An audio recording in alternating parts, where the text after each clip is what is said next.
झारखंड के पलामू में महाशिवरात्रि के आयोजन की तैयारियां चल रही थी। तोरण द्वार का निर्माण किया जा रहा था जब पत्थरबाजी की शुरुआत हुई और उसके बाद से जमकर पूरे इलाके में तनाव है। धारा 144 को वहां पर लागू करना पड़ा है।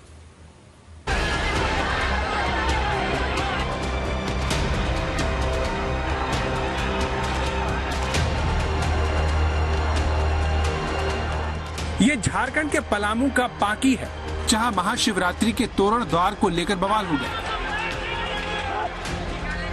दो पक्षों में जमकर पत्थरबाजी हुई। दावा है कि मस्जिद से पत्थर फेंके गए, जिसके बाद दूसरे पक्ष ने मस्जिद पर पत्थर चलाए। इस पत्थरबाजी के बीच प्रशासन भी फंस गया और कई पुलिस वाले घायल हो गए। किसी ने नहीं सोचा था कि महाशिवरात्रि के बनाए गए तोरण द्वार को लेकर शुरू हुए विवाद का अंत इस तरह से होगा कि पाकी में धारा 144 लगानी पड़ेगी। यह विवाद शिवरात्रि के अवसर पे गेट लगाने को लेकर हुआ, जिसके कारण दोनों की तरफ से दोनों पक्षों की ओर से पत्थरबाजी की घटना की गई है, जिसमें कुछ हमारे पुलिस पदाधिकारी भी सक्रिय हुए हैं कंट्रोल करने में। पाकी का बाजार पूरी तरह से बंद है। सड़क पर पत्थर बिखरे पड़े हैं। अफवाह को रोकने के लिए कुछ दिन तक इंटरनेट बंद रखने के आदेश दिए गए हैं। स्थानीय विधायक का दावा है कि पाकी की शांति को जानबूझकर निशाना बनाया गया। हम लोग कोशिश किया है कि किसी तरह का नुकसान नहीं हो, और अभी 144 पूरा प्रखंड परिसर में, पूरा टाउन में हम लोग लागू किया है। और मैं सभी लोगों से अनुरोध करता हूँ कि किस तरफ का अफवाह को विश्वास न करें।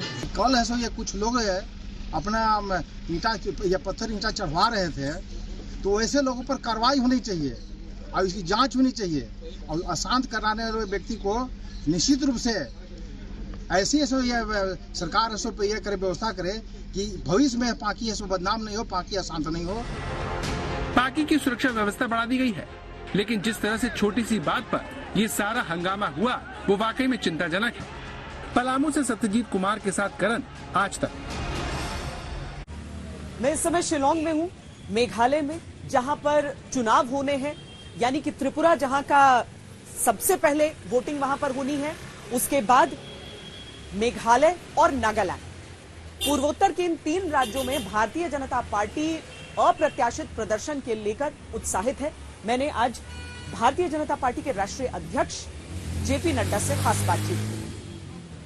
तो लग रहा है कि बेस बढ़ा है, क्योंकि 2 सीटों से जहां पर आपके विपक्ष और खासकर कांग्रेस पार्टी ने सबसे ज्यादा इस बात को लेकर नाराजगी जताई कि 21 हम जीते, 2 सीट के साथ भारतीय जनता पार्टी ने सरकार बनाई। देखिए, कांग्रेस पार्टी की नाराजगी के कारण हम रुकने वाले तो नहीं हैं। हमने अपने आप को आगे बढ़ाना है।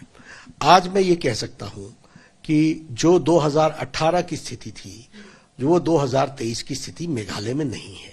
मेघालय बहुत बदल चुका है और यहां हम 60 सीट्स पर जब लड़ रहे हैं तो कोई हमसे ये नहीं पूछ रहा है कि आप 60 सीट्स पर क्यों लड़ रहे हैं, और सब ये कह रहे हैं बहुत अच्छा किया कि आपने 60 सीट्स पर चुनाव लड़ने का तय किया है।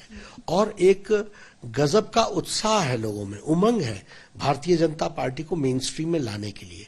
कल जो मेरी सभा हुई है, इतनी ठंड में, मैं चाहूंगा आप उसके विजुअल्स को देखिए, जिस तरीके से इतनी ठंड में महिलाओं का रिस्पांस मिल रहा था, युवाओं का रिस्पांस मिल रहा था, ट्राइबल्स का रिस्पांस मिल रहा था, वह बताता है कि भारतीय जनता पार्टी को लोग आगे लाने के लिए कृत संकल्प हैं और उनके मन में एक उत्साह और उमंग है। राहुल गांधी बहुत आहत हैं, कह रहे हैं कि मेरा अपमान किया गया।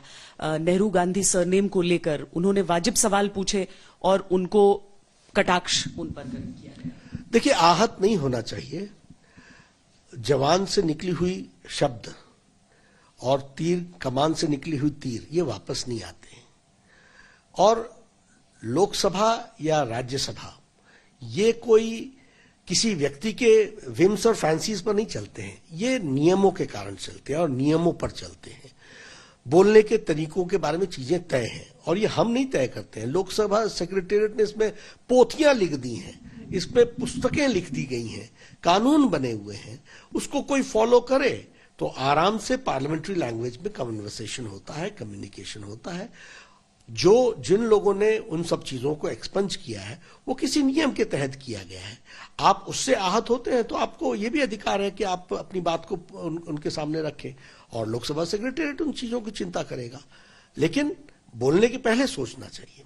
और वो गलत कह रहे हैं कि बीजेपी के सांसदों का एक्सपंज नहीं होता है, केवल उदाहरण ले आए ना, इसमें दिक्कत की क्या बात है? वो उदाहरण ले आए, स्टडी करें। मैं प्रधानमंत्री जी ने तो कहा ही कि विपक्ष अगर मेहनत करने लगे तो बहुत अच्छा रहेगा, तो मेहनत नहीं करते हैं। अब उन्होंने ऐसी वेग एलिगेशन लगा दिया, सब्सटैंशिएट कर दीजिए, किसने मना किया है? और सब्सटैंशिएट करने के लिए मैं आज बोल रहा हूं, आप 10 दिन बाद कर दीजिएगा, 20 दिन बाद कर दीजिएगा, कोई दिक्कत की बात नहीं है। बीबीसी पर जो कार्रवाई चल रही है, क्या वो बदले की कार्रवाई है सरकार की? बिल्कुल नहीं। देखिए, बीबीसी पर क्या हुआ है, बीबीसी में इनकम टैक्स की टीम सर्वे करने के लिए गई है।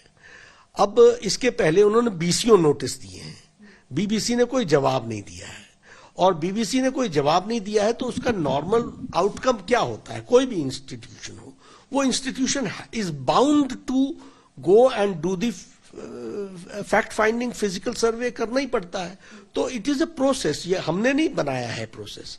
आप किसी को नोटिस जाता है, उस नोटिस का आपको जवाब देना पड़ता है। आप भी श्वेता जी इनकम टैक्स पे ही हैं, आपको कोई नोटिस आएगा, आप उसको रिस्पॉन्ड करेंगी, रिस्पॉन्ड करने के बाद कोई उसकी जवाब तलब होती है, आपके जवाब से सेटिस्फाई हो जाते हैं तो मामला वहीं फाइल हो जाता है। अगर सेटिस्फाई नहीं होते हैं तो फिर आपको या हमको बुलाया जाता है, और अगर उससे ज्यादा नहीं होता है और तो फिर फिजिकल सर्वे के लिए सर टाइमिंग को लेके लोग पूछ रहे हैं। टाइमिंग का क्या होता है? आप कभी भी कुछ करते रहो, उसके चलते कोई रुकता थोड़ी ना है। आपने टाइमिंग देख करके ये जवाब नहीं दिए थे क्या? ये आपने टाइमिंग देख करके जवाब नहीं दिए थे क्या? आपने जवाब नहीं दिए, उन्होंने एक्शन लिया है, वो सर्वे करने के लिए आ गए हैं। और मैं इसमें एक बात और कहूंगा, कांग्रेस वाले पूछने लगे हैं। श्वेता जी, मैं आपको रिकॉर्ड स्ट्रेट करना चाहता हूं। 1970 29 जुलाई को मिसेस गांधी ने इसी बीबीसी को लॉक स्टॉक एंड बैरल इनका दिल्ली ऑफिस बंद कराया था और इनके सारे स्टाफ को डिपोर्ट किया था, और विथ बिलोंगिंग्स इनको यहां से डिपोर्ट किया गया बीबीसी को। और 1975 में कांग्रेस के एमपीज ने जॉइंट स्टेटमेंट दी है, और स्टेटमेंट में ये कहा है कि बीबीसी भारत की इमेज को सब खराब कर रहा है और इसलिए इनको भारत के सॉइल पे रहने का अधिकार नहीं है। तो ये तो कांग्रेस की भूल जाते हैं अपने किए कर्तव्य को, अपने किए हुए करतूतों को। लेकिन हमारा ये कहना है, it is a survey being done by an agency which has given due notice, not once, many notices, and it has to take place. बहुत धन्यवाद हमसे बात करने के लिए।